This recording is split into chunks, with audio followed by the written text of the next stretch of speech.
Dober dan, kolega Markeš. Ja, kozi. Pokomentirala bova sveži govor šefa Evropske komisije Junckerja o stanju stvari v Evropski uniji. Takole pravi, da ima Evropska unija spet veter v jadrih. Meni se zdi ta pripomba o vetru v jadrih, ki velja za Evropo, nekoliko nenavadna v trenutku, ko naši prijatelji z druge strani Atlantika trepetajo pred premočnimi vetrovi. Pa verjeten je vodja komisije ta govor pisal, preden je Irma, Jose in ostali faktorji prečila Florido, Karibe in Teksas. Tako, prvi mož Evropske unije pravi, da nam gre dobro. Ja, se to ni govor o ZDA, to je govor o Evropski uniji. Evropska unija, poanta njegova pač je, da ima veliko priložnost, da so okna odprta, da je okno odprto. Okno priložnosti. Okno odprto, ne bo pa večno, in da je treba pač sestaviti pač novo zgodbo na staro podlago. Priložnosti so zelo velike, kar je res. In če je s tem vetrom v jadra razločil Evropo od Amerike pa od Anglije, tudi nič narobe s tem. Tako, par stvari pa predlaga oziroma najavlja, da bo potrebno spremeniti. Ustraja pri demokratičnih načelih, ustraja pri vladavini prava, vladavino prava postavlja v središče svojega govora, tudi najavlja širitev šengenskega območja in med drugim vabi v šengensko območje tudi prijateljsko sosedo Republiko Hrvaško. Ja, se ti zdi to hladen tuš za Republiko Slovenijo? Ne, to si zdaj postavil kot tezo po vseh časnikarskih pravilih. To se pravi, naredil si naslov, izval si, pritegnil si pozornost, in v nadaljevanju tekst pa manj zanimiv kot sam naslov. Namreč, on jih je povabil tako, da je najprej povedal, da je v Evropski uniji vlada moč prava, ne pa pravo moči, ali pa skratka vladavina prava na prvem mestu. Drugo, kar je, da bi si želel, da bi prišla v Schengen tudi Hrvaška, Romunija in Bolgarija, seveda, ko bodo izpolnili pogoje za to. In v kombinaciji tega, da je treba rekel, da je poudaril, da je treba spoštovati vladavino prava, je indirektno pravzaprav tako hrvaški kot madžarski kot poljski povedal, da v primeru širitve Schengena pa predvsem hrvaški povedal, da pač nekatere stvari treba spoštovati, sicer pa ne bo nič. Izrecno je omenil, da pričakuje zahtevati tam spoštovanje sodb sodišča Evropske unije. Ampak to se nanaša tudi na Poljsko, oziroma na Slovaško, pa na Poljsko v zvezi z begunskimi kvotami. Tako da on je zdaj na prvo žogo, mi da se zdaj pogovarja tako rekoč neposredno po njegovem nastopu. In ta nastop je obsegal 10 strani. Zdaj na 10 straneh se da marsikaj povedati, celega vesolja se pa tudi ne da razložiti. Ne da, da se pa par zanimivih poudarkov povedati. Prvo, kar je, da je nagovor Evropske unije izredno fajn, bil potreben in tudi padel na plodna tla, preprosto zaradi tega, ker Evropsko unijo spet postavlja kot dejavnik. In sicer mednarodni dejavnik, v katerem imamo zelo negotove odnose v mednarodnem varnostnem sistemu, predvsem na relaciji Severna Koreja in vsi ostali proti Ameriki. Potem imamo tukaj predvsem današnje izjave Trumpove, ki pravi, da je sicer fajn, da je varnostni svet uvedel sankcije, ampak da te sankcije so v bistvu nek mali ukrep in neko malo dejanje proti temu, kar šele sledi. Govoriva o sankcijah zoper Severno Korejo. Potem drugi element, ki ga je zelo fajn, modro in tako rekoč povedno Juncker preprosto ignoriral, je Brexit. Tam v Veliki Britaniji se dogaja marsikaj, se grejo austerity measures, se grejo čudne in še bolj čudne stvari in nekako ne more skriti svojega nelagodja nad svojim lastnim dejanjem, ki se imenuje Brexit. Radi bi ga upravičili in Juncker to odignoriral. To je za Evropsko unijo gotovo dejstvo, imamo pogajalca in imamo dvoetapni sistem. To se pravi, najprej se pogovorimo o pogojih izstopa, potem se bomo pogovarjali po nadaljnjem sodelovanju. V mešani kompoziciji pa nič, ne. To ostaja veljavno. Naj si Tereza May še tako prizadeva, da bi vse skupaj dala v eno lončnico. Ne? Ja, je pa napovedal recimo pogovore o tesnejšem sodelovanju z Novo Zelandijo in Avstralijo. To so pa trgovinski sporazumi. Ja, ja. To so pa trgovinski sporazumi, ja. To je povedno, ne, kajti...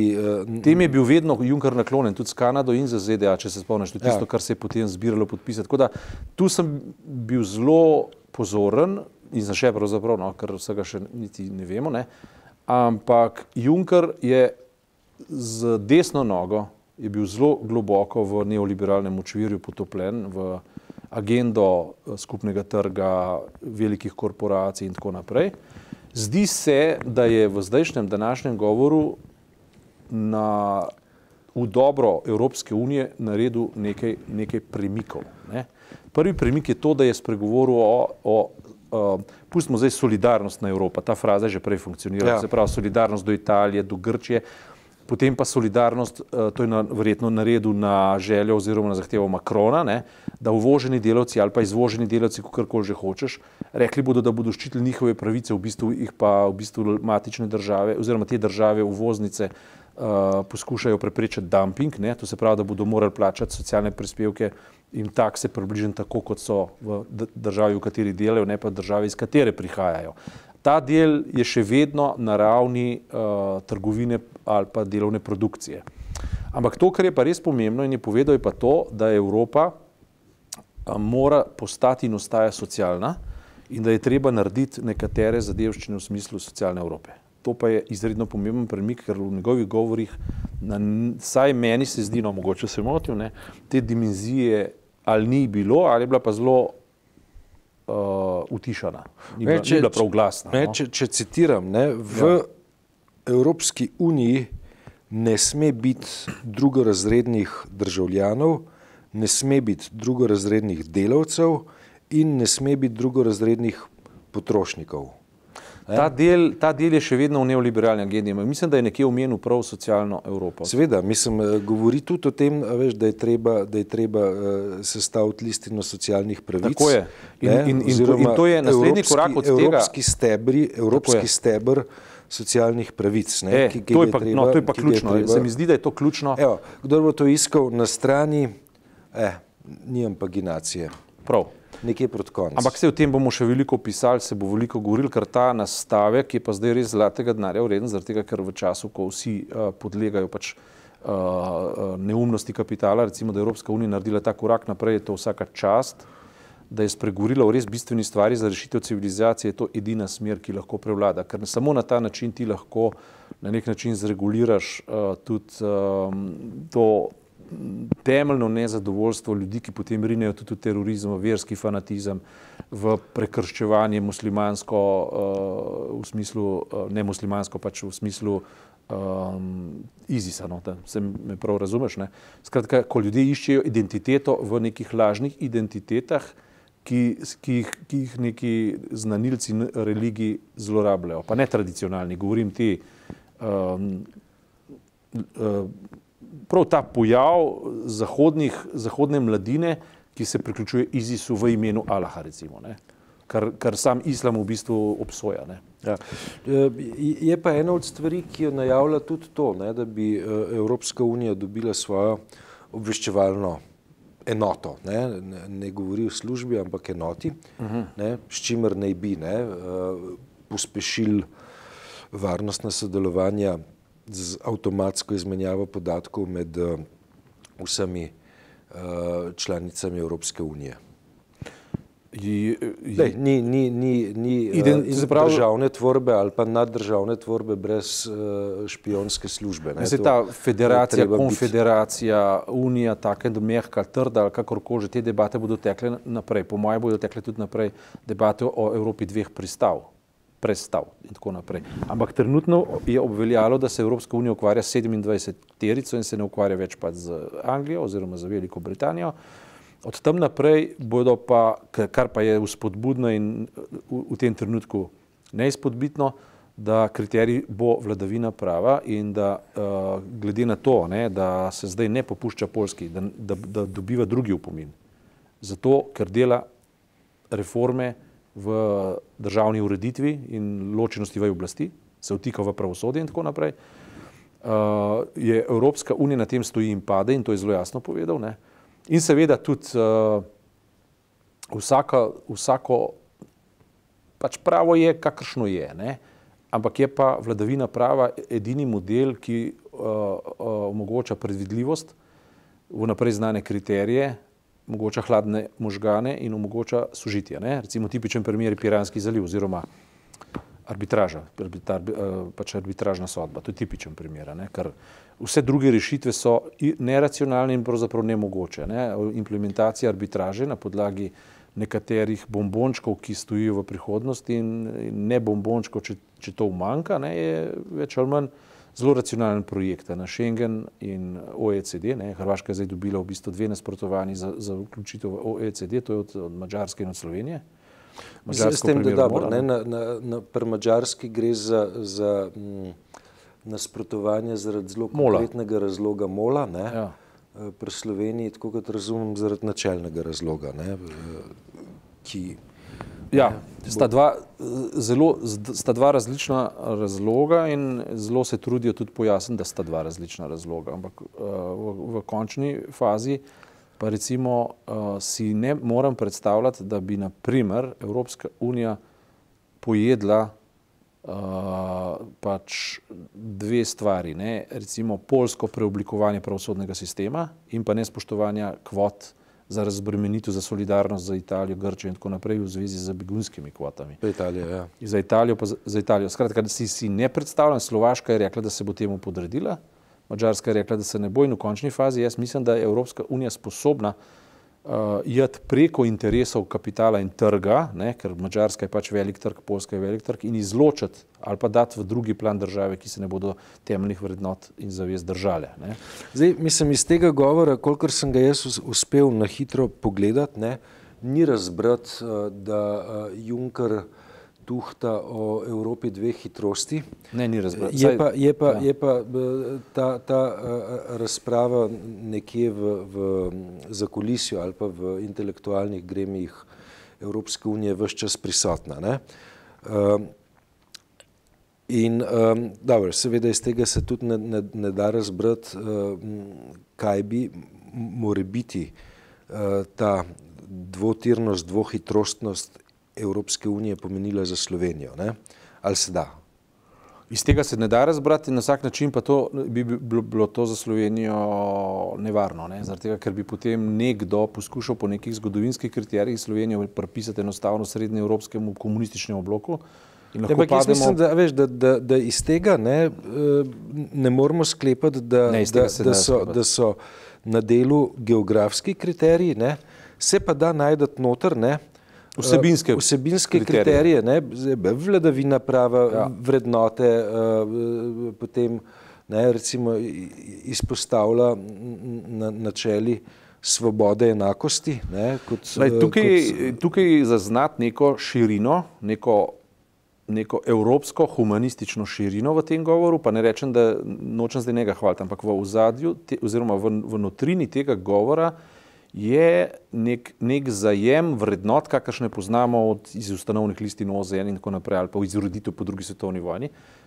Se pravi, ta vrednotni ali pa vrednostni sistem v Evropski uniji očitno je standard in bo ostal standard in verjetno zelo bo ta Evropska unija, ki na tak način razmišlja, zelo jasno sporočila tako imenovanim trdobučnim državam, ne, da naj ta standard bodi si prevzamejo ali pa bo treba razmišljati o alternativnih načrtih. In recimo, če vzameva zdaj, recimo, vzemiva, dobro, povedala sva Poljsko, povedala sva Madžarsko, vzemiva Slovenijo, vzemiva zdaj Piranski zaliv, vzemiva arbitražno sodbo. Ne.